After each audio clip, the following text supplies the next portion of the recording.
sétimo ano, tudo bem com vocês? Hoje nós vamos dar prosseguimento no livro didático falando sobre o verbete do dicionário, que é os exercícios propostos para a aula de hoje. Então vamos para a leitura e explicação dos exercícios aí.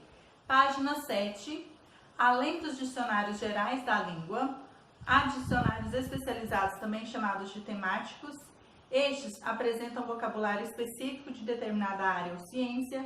Há, por exemplo, dicionários de termos médicos, de astronomia, de filosofia e etc.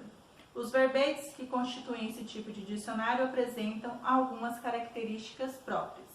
Para pensar melhor sobre isso, leia o verbete a seguir e realize as atividades de 11 a 19. Texto 2. Samba. Então, vocês irão fazer a leitura deste tipo de verbete aqui, falando sobre a palavra samba. Então, vocês vão ler este verbete aqui, tá? Que é um dicionário de Cravo Albim da música popular brasileira. O exercício número 11 fala assim: diferentemente do verbete anterior, este não apresenta as acepções, ou seja, os significados do vocábulo samba. Ele informa sobre as origens do samba no Brasil e o seu histórico. Letra A. Segundo o verbete, qual cidade brasileira está relacionado à origem do samba? Então, você irá, de acordo com a leitura feita, responder aí qual é a cidade ou estado que originou o samba aí.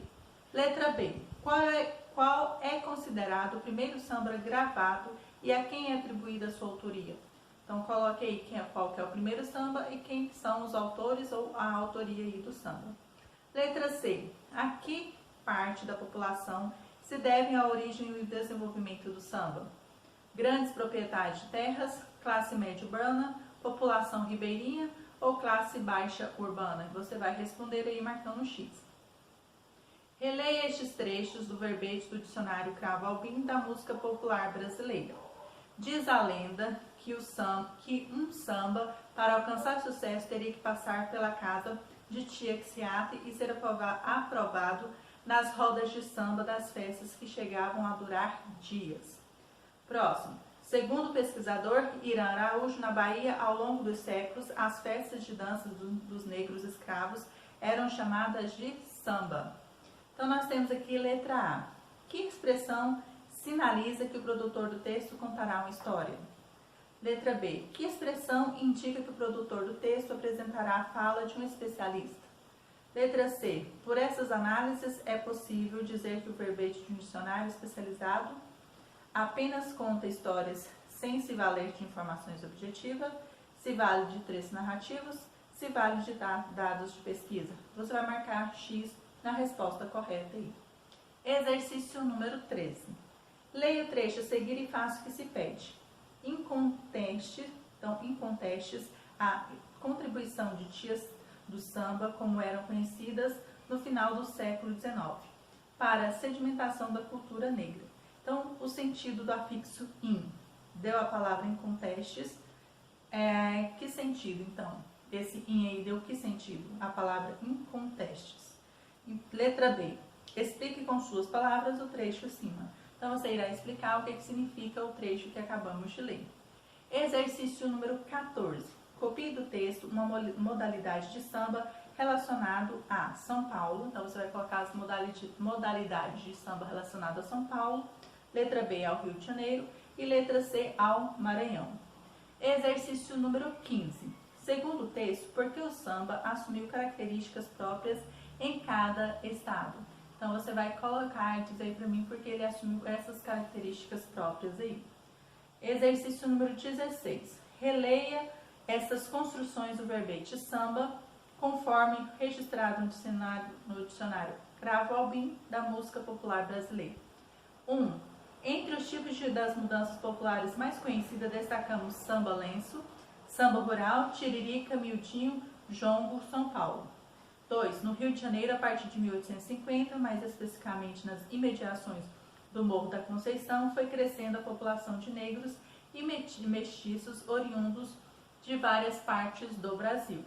Letra A. Em 1, que expressão informa que há características em comum às danças populares brasileiras? Destacadas aí. B.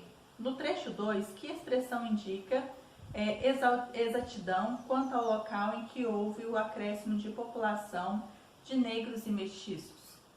Letra C. Nas respostas aos itens anteriores, há um mesmo vocábulo que intensifica a palavra que ela acompanha ou caracteriza a palavra que ela acompanha. Você vai marcar um X aí. Letra D. Qual é esse vocábulo? Que de acordo com o item anterior que você marcou, qual que é esse vocábulo aí? Letra E. A que palavra se refere, se liga? Então, a que palavras ele se liga? Desculpa, vamos ler novamente.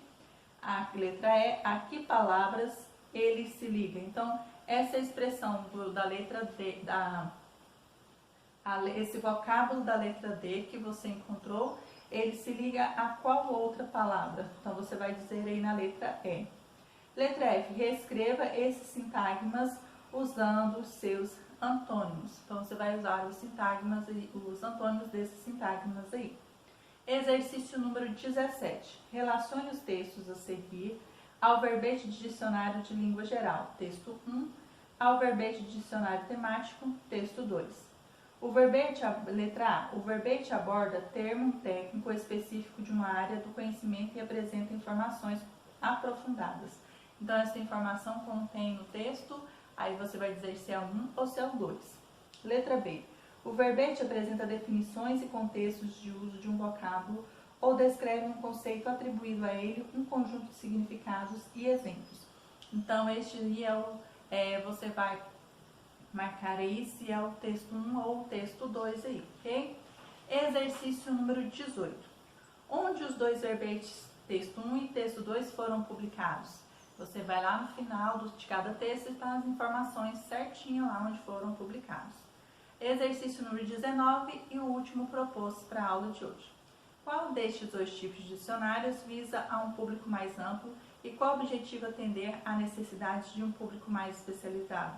Justifique a sua resposta. Então, você vai responder aí quais são os públicos mais específicos e justificar a sua resposta aí, ok? Então, nós encerramos por aqui a leitura e explicação dos exercícios do livro didático e vamos prosseguir com o próximo vídeo fazendo as correções dos exercícios propostos para a aula de hoje, ok?